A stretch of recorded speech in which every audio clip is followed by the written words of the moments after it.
Gifted did হিসেবে বর্ধমান মিউনিসিপ্যালিটির কাছ থেকে। আমাদের সঙ্গে খুবই ডাইরেক্ট কোনো লিঙ্ক নাই। আমরা সেখান থেকে গিফট ডিড হিসেবে পেয়েছি। তখন তারাপদ প্রামাণিক ছিলেন আমাদের চেয়ারম্যান এবং সাধন ঘোষ ছিলেন ভাইস চেয়ারম্যান, বিভিন্ন সব কাউন্সিলর ছিলেন।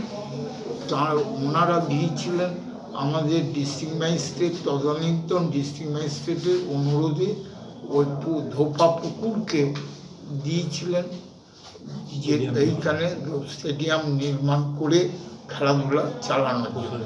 তখন আমাদের ওখানটা যেহেতু পুকুর ছিল, বালি ভরাট করতে হবে, না হলে তো আর খেলার মাঠ হবে না।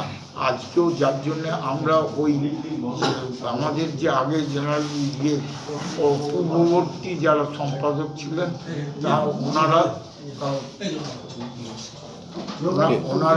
জগন্নাথ দা জলদাকে ঢুকে আমাদের যে সমস্ত ছিল ওনারা কেউ কোনো পুকুর যে এলাকা সেই এলাকার মধ্যে আমাদের কোনো পার্মানেন্ট কনস্ট্রাকশন তৈরি হয়নি।